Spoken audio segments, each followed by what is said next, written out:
السلام عليكم ورحمة الله وبركاته. أهلا بيكم معايا فيديو جديد من وي. فيديو النهاردة إن شاء الله هشرح فيه معاكم طريقة عمل وحدة سداسية سهلة وبسيطة لتكوين مفرش سرير أو بطانية بيبي. ممكن كمان نكون منها شال مستطيل أو بلوزة أو كارديجان أو شنطة زي ما احنا حابين. وحدتنا سهلة وبسيطة وأتمنى تكون سهلة وبسيطة عليكم وكمان تنول أعجابكم.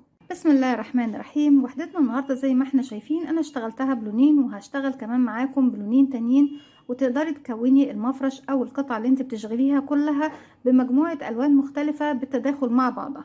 ممكن نعمل السطر الاول بلون ونرجع نعمل سطرين بلون مختلف ونرجع تاني لنفس السطر لون السطر الاول اللي احنا شغلناه، وممكن نشتغل الثلاث سطور الاولى بلون والسطر الاخير بلون، ولا عكس صحيح ان احنا ممكن نخلي الثلاث سطور كل سطر فيهم بلون والسطر الاخير هيكون موحد ما بين كل السطور او كل الوحدات عفوا. زي ما احنا شايفين هي وحدة سهلة وبسيطة بتتكون من غرزة عمود بلفة وغرزة بف بالاضافة للسلسلة. بسم الله الرحمن الرحيم. هشتغل معاكم بخيط صوف متوسط السمك مع ابرة رقم 3.5 ملم. بسم الله الرحمن الرحيم. في البداية ببتدي اكون دائرة سحرية، وبداخل الدائرة السحرية ببتدي اكون 6 غرزة عمود، ما بين كل عمود وعمود باخد سلسلتين مسافة، بسيب مسافة من الخيط وعلى 2 من الاصابع. هبتدي اكون الدائرة السحرية، بلف الخيط وارجع للخلف واجي تاني للامام، بجيب الخيط عكس بعضه وارجع تاني للخلف، بلف ايدي الناحية التانية، تكون عندي هنا حلقتين، بنزل تحت الحلقة الاولى وبسحب من تحتها الحلقة التانية والف ايدي واحدة واحدة خرج الخيط من على ايدي. بتأكد ان طرفين الخيط داخل الدائرة السحرية زي ما احنا شايفين. خيط البداية بنحافظ عليه نقفل بيه الدائرة السحرية في النهاية، اما الخيط المتصل بالشلة ببتدي ارفعه على ايدي عشان اشتغل. قبل ما اشتغل لازم تقفلي الدائرة السحرية. بنقفلها ازاي؟ بيكون عندك على الابرة حلقة، بسحب الخيط وبخرج منها بغرزة سلسلة. شدي بس خيط البداية، ضيقي المركز الدائرة شوية عشان تعرفي تشتغلي، ما تكونش واسعة قوي وانت بتشتغلي. طيب السلسلة اللي قفلت بيها دي هعتبرها برضك جزء من ارتفاع الغرزة الاولى. طيب انا بشتغل الغرزة الاولى غرزة عمود بلفة، بيكون ارتفاعها 3 سلسلة، وباخد بعد منها كمان سلسلتين لاني بعتبر ان ال3 سلاسل الاولى عمود بلفة، يبقى هشتغل 5 سلسلة. اعتبرت ان انا اشتغلت دي واحدة من ال5 يبقى باقيلي 4، يعني بكمل العدد على السلسلة اللي بقفل بيها 1 2 3 4. يبقى عندك 1 2 3 4 5 بنعتبرهم عمود بلفة وسلسلتين بعد العمود الاول اللي احنا اشتغلناه. هروح اشتغل تاني عمود، بيكون عندك على الابرة حلقة، بلف لفة واحدة بقوا حلقتين، بدخل فراغي، هسحب الخيط وهخرج معايا 3 حلقات، بسحب الخيط وبخرج من حلقتين، اتبقوا 2 بسحب الخيط وبخرج منه. كده ده العمود رقم 2، باخد سلسلتين مسافة 1 2. نرجع تاني نشتغل عمود بلفة كمان تالت وسلسلتين مسافة 1 2 رقم 4 1 2 سلسلة رقم 5 1 2 سلسلة رقم 6. وده العمود الاخير بالنسبة لي، باخد سلسلتين وهبتدي بقى الدائرة السحرية بتاعتي. اشد خيط البداية، بقفل الدائرة السحرية نهائي زي ما احنا شايفين. ببتدي اروح اقفل في ثالث سلسلة ارتفاع، وابتدي هنشتغل بقى السطر رقم 2 باستخدام غرزة البف.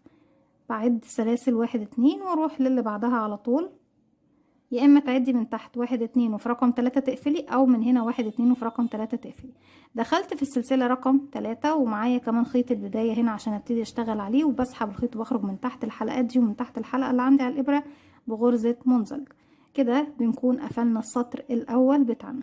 لو حابين ان انت تغيري اللون في المرحلة دي، تبتدي تشتغلي السطر الاول بلون، تعالوا نغير مع بعض. انتوا طبعا ليكم مطلق الحرية بانك تكملي بقى السطر اللي جاي بنفس اللون او لا، لكن علشان خاطر لو حابين تغيروا الالوان في اكتر من سطر نبقى عارفين طريقة التغيير تكون ازاي. بسيب مسافة بسيطة من الخيط والف حلقة على الهواء، بدخل داخل الحلقة، بسحب الخيط وبخرج منها، بتشدي خيط البداية تقفلي عقدة بداية. هسحب الحلقة الجديدة من تحت الحلقة الموجودة عندي على الابرة زي ما احنا شايفين، وبسحب كل الخيوط معايا في الخلف. همشي بمنزلقة لغاية السلسلتين، لاني انا شغلي كله بيكون فوق السلسلتين مش على الاعمدة. هبتدي اكون فوق كل سلسلتين 2 غرزة بف. تمام يا بنات؟ يعني غرزتين بف في نفس الفراغ. هسحب الخيط وهخرج من الحلقة دي، وهسحب الخيط لفوق علشان اوصل لارتفاع غرزة البف. هلف الخيط، هعتبر دي حلقة اساسية. الف الخيط، بدخل فراغي، اسحب الخيط واخرج واسحب لفوق كده مرة. تاني مرة بلف الخيط على الابرة، بدخل اسحب الخيط واخرج واسحب لفوق. تالت مرة بلف الخيط على الابرة، بنزل داخل الفراغ، اسحب الخيط واخرج واسحب لفوق. رابع مرة بلف الخيط بدخل فراغي، اسحب الخيط واخرج واسحب لفوق. معاكي على الابرة كده 9 حلقات، 1 2 3 4 5 6 7 8 9. هسحب الخيط واخرج من 8، يعني بسيب اول واحدة اللي هي الاساسية كده، بقت معايا الاساسية اللي لفيت وخرجت بيها بقوا 2. هسحب الخيط واخرج منهم هما الاتنين زي ما احنا شايفين. ما بين كل غرزة بف وبف باخد سلسلتين او 3 مسافة، 1 2 3. اذا حابة الفراغ يكون ضيق شوية اشتغلي سلسلتين بس. برجع تاني في نفس الفراغ اكون كمان غرزة بف. معاكي حلقة اساسية ولفيت الخيط وهدخل فراغي، هسحب الخيط وهخرج واسحب لفوق، 1 2 3 4 مرات بدخل اسحب الخيط واخرج زي ما احنا شايفين. اسحب الخيط واخرج من 8 حلقات، اتبقوا 2 هسحب الخيط وهخرج منهم. ما بين كل 2 غرزة بف، يعني بصوا انا هنا اشتغلت فوق السلسلتين اللي كانوا عندي تحت غرزتين بف، غرزة بف 3 سلاسل غرزة بف. عايزة اروح اشتغل في السلسلتين اللي بعدهم، هاخد سلسلة واحدة بس مسافة. تمام يا بنات؟ وممكن كمان ماخدهاش، لكن هسيب تحتها غرزة العمود وارجع تاني للفراغ اللي فيه سلسلتين واكون تاني غرزتين بف ما بينهم 3 سلاسل او سلسلتين. 1 2 3 4. نسحب الخيط ونخرج من 8 حلقات، نرجع نسحب من حلقتين، 3 سلسلة، 1 2 3 او 2 زي ما قلنا مع بعض، يعني على حسب الفراغ انت حباه قد ايه الاتساع بتاعه. برجع تاني في نفس الفراغ، غرزة بف تانية، 1 2 3 4 مرات بنلف الخيط على الابره ونسحب زي ما احنا شفنا كده. نسحب من 8 حلقات، نرجع نسحب من حلقتين. في الزاويه ما بين الغرزتين باخد 3 سلاسل، لكن عشان اتنقل من فراغ لفراغ باخد سلسله واحده بس. وبكرر فوق كل سلسلتين بشتغل بف 3 سلاسل بف سلسله، بف 3 سلاسل بف سلسله، لغايه ما بوصل لنهايه السطر. بيكون عندي فيه 6 زوايا و6 فراغات اللي هي بيكون طبعا المكان اللي فوق السلسله. طيب يا رندا، سؤال احيانا بيجيلي كتير جدا، ممكن نشتغل غرزة البف باكتر من عدد اللفات اللي انت لفتيها؟ عدي عدد اللفات اللي انت حباه. انا اشتغلت ب4 مرات او 4 لفات على الابرة، انت ممكن تشتغلي ب5 ب6 ب7 زي ما انت عاوزة. الفرق اللي بيحصل معانا ان انتفاخك للغرزة نفسها بيكون اكثر انتفاخ، بس ايه، من إن عدد الحلقات اللي احنا بنلفها او عدد اللفات اللي احنا بنلفها. هكمل وارجع لكم. رجعت لكم تاني في نهاية السطر زي ما احنا شايفين كده. خلاص ختمنا السطر بتاعنا، اخدنا سلسلة بعد اخر غرزة اشتغلتها. هروح لاول غرزة اشتغلناها وبقفل بغرزة منزلقة. ببتدي بردك بشتغل على الفراغات، فببتدي امشي على ال3 سلاسل. مكان ال3 سلاسل دول زاوية، بمعنى ان انا عندي دلوقتي دي ال3 سلاسل دول زاوية، ال3 سلاسل دول زاوية، السلسلة دي فراغ عادي. طيب في الزاوية بشتغل مرتين زي اللي احنا اشتغلناهم تحت دول، يعني غرزة بف 3 سلسلة غرزة بف في نفس الفراغ، وارجع اخد سلسلة مسافة فوق السلسلة بشتغل غرزة بف واحدة، وارجع اخد سلسلة مسافة فوق الزاوية بشتغل بف 3 سلاسل بف. وبكرر ده لغاية نهاية السطر، سلسلة بف، سلسلة زاوية فيها بف 3 سلاسل بف، سلسلة بف واحدة، سلسلة زاوية فيها بف 3 سلاسل بف، وهكذا لغاية ما توصلي لنهاية السطر. نبتدي نسحب الخيط ونخرج من الحلقة ونرفع شوية، وبعد كده اشتغل اول غرزة بف، 1 2 3 4، ونخرج من 8 حلقات وارجع اخرج من حلقتين وباخد 1 2 3 سلسلة. كمان مرة في نفس الفراغ، 1 2 3 4، ونقفل غرزة البف. هنا خلصنا الزاوية، اشتغلت فيها مرتين ما بينهم 3 سلاسل، سلسلة واحدة بس فوق السلسلة اللي تحت هروح اشتغل غرزة بف واحدة، 1 2 3 4، اقفل غرزتي واخد ما بين الفراغ ده والفراغ اللي هروح اشتغل فيه سلسلة واحدة بس مسافة. هنا عندي 3 سلاسل وتحتهم غرزتين بف، يعني بمعنى ان انا بشتغل زاوية جديدة فيها بف 3 سلاسل بف. نقفل اول غرزة 3 سلاسل مسافة، 1 2 3، وكمان مرة ببتدي اشتغل في نفس الفراغ غرزة بف تانية، وباخد سلسلة مسافة. الفراغ اللي جاي فوق السلسلة غرزة بف واحدة زي اللي احنا اشتغلناها هنا، وسلسلة مسافة، وبكرر بقى لغاية ما بوصل لنهاية السطر بنفس الطريقة. رجعت لكم تاني في نهاية السطر زي ما احنا شايفين. نبتدي بقى نسحب اللون التاني تعالوا نروح لاول غرزة باف اشتغلناها، بدخل تحت الحلقة بتاعتها وبقفل بغرزة منزلقة تاني، برجع بقى بسيب اللون دوت وارجع تاني من الخلف اسحب اللون البينك. اذا حابين طبعا في السطر الاول تسيبوا مسافة من الخيط وتقصوا الخيط البينك وبعد كده ترجعوا تسحبوه من جديد في بداية السطر مفيش اي مشكلة. طبعا بننضف الخيوط دي كلها في الخلف. هنمشي بمنزلقة لغاية السلاسل اللي هي طبعا التلاتة اللي هم اول زاوية موجودة عندي. فوق الثلاث سلاسل دايما في الزوايا بشتغل 4 عمود 3 سلسلة 4 عمود، تمام. اما في الفراغ ده العادي بشتغل عمودين، وفي الفراغ العادي دوت بشتغل عمودين اللي هو فوق السلسلة دي وفوق السلسلة دي. نرجع 4 عمود 3 سلسلة 4 عمود عمودين عمودين. تعالوا بسم الله الرحمن الرحيم، 1 2 3 واشتغل كمان 3 عمود كده، 2 3 4 3 سلسلة او سلسلتين، لو حابة ان عدد السلاسل تكون قليلة مفيش مشكلة. 1 2 خليهم 2 ونرجع 1 2 3 4. ما باخدش اي سلاسل من فوق، هروح مباشرة الف الخيط على الابرة، بشتغل هنا عمودين 1 2. وممكن نخليها غرزة كلاستر يا بنات، نخلي العمودين دول بغرزة كلاستر. بحب دايما التغيير معاكم، يعني الف الخيط بدخل هسحب الخيط وهخرج، هسحب الخيط واخرج من حلقتين واخلي الحلقة الاخيرة، ارجع الف الخيط ادخل فراغي اسحب الخيط واخرج، اسحب الخيط واخرج من حلقتين واخلي الاخيرة، وفي الاخر بسحب الخيط واخرج من الثلاث حلقات مع بعض. هتدينا شكل جمالي مميز جدا، تمام.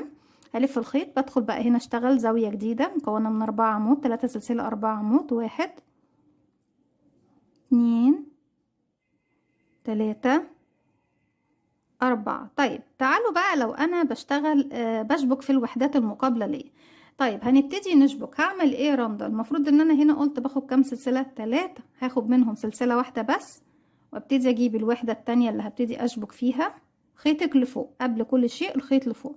هنجيب الوحدة التانية اهي من عند اي زاوية من عند الثلاث سلاسل، انا اخدت هنا سلسلة، هروح بقى من تحت الثلاث سلاسل اللي قصادي ادخل اسحب الخيط واخرج، معايا كده حلقتين هسحب الخيط واخرج منهم بغرزة حشو.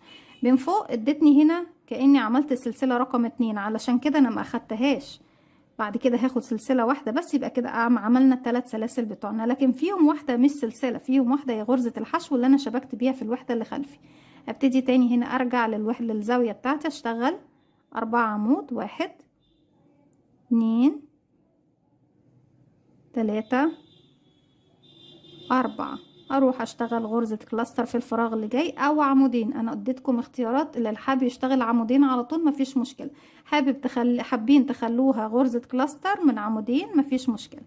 كده 1 2 ونسحب الخيط من الثلاث حلقات. طيب بعد كده هنعمل ايه يا بنات؟ مفروض ان انا عايزة اشبك في المكان اللي ورايا. بروح فين اهو، شايفين انا عندي طبعا الاربع عمود دول انا اخدتهم ورحت اشتغلت هنا مكان العمودين، اشتغلت غرزة الكلاستر دي. شايفين المكان اللي ما بين العمودين دول والعمودين دول؟ هنزل كده اسحب الخيط واخرج، معايا على الابره حلقتين هسحب الخيط واخرج منهم، تمام. وارجع الف الخيط واروح للفراغ اللي بعده واشتغل غرزة كلاستر او عمودين كده 1 2 واقفلهم بغرزة زي ما احنا شايفين. اما ان انا اشتغل عمودين او غرزة كلاستر بتكون العمودين مقفولين بحلقة واحدة من فوق. هرجع الف الخيط واروح للزاوية اللي بعدها، اشتغل 4 عمود 1 2 3 4 سلسلة من التلاتة، واروح للزاوية اللي ورايا من تحت الثلاث سلاسل، انزل اسحب الخيط واخرج واسحب من حلقتين وارجع اخد السلسلة رقم 3 وارجع تاني لوحدتي اكون الزاوية بقية الاربع عمود الباقيين 1 2 3 4 زي ما احنا شايفين. قبل ما نكمل بس الوحدة اهو، دول اماكن التشبيك اللي انا بقوم فيهم بتشبيك وحداتي مع بعضها. بشبك هنا مرة، بشبك في المنتصف هنا مرة، بشبك في وهنا في الزاوية اللي بعدها مرة. طيب يا رندا انا ممكن اشبك اكتر من كده؟ عادي مفيش مشكلة، ممكن اشبك في الزاوية دي وممكن اشبك في المكان اللي هو بعد الزاوية على طول اللي قبل العمودين اللي احنا بنروح نشتغلهم. بشبك هنا يعني بشتغل الزاوية الاربع عمود اللي هم التانيين واروح اشبك ما بين ايه الجزء ده اهو، في المكان ده بشبك مرة، وممكن تاني ارجع اشبك هنا مرة، وممكن تاني ارجع اشبك هنا مرة في المكان ده اللي هو قبل الاربعة عمود الاولى من الزاوية التانية، وارجع اشبك في الزاوية. يعني ممكن تكون عدد الاماكن التشبيك عندي 5 بدل 3 زي ما انتوا حابين. هي الموديل معانا النهاردة بنشبك في ال3 اماكن دول، لكن احنا طبعا نقدر نشبك في اكتر من مكان. بالطريقة دي ممكن تشبكي بيها، بالطريقة اللي قلت عليها برضك ممكن نشبك بيها، ممكن نشبك بطريقة غرزة المنزلقة ومش هيكون فيه اي فراغات، ممكن بالخيط والإبرة، ممكن كمان بغرزة الحشو بس هتديكي شكل بارز من فوق. اللي بيحب طبعا أي طريقة منهم مفيش أي مشكلة إنك تغيري شوية في الموديل، في طريقة التشبيك بتاعة الموديل مش هيحصل أي حاجة. نبتدي بقى نكمل الوحدة بتاعتنا بشكل طبيعي زي ما احنا شفنا. هنا خلاص أنا خلصت الزاوية، بروح أشتغل هنا عمودين أو غرزة كلاستر، وفي الفراغ اللي بعده كمان عمودين او غرزة كلاستر. النتيجة بتكون عامة واحدة مفيش اي مشكلة. وهنا هشتغل 4 عمود 3 سلسلة 4 عمود، 1 2 3 4 1 2 3 او سلسلتين، وتاني 1 2 3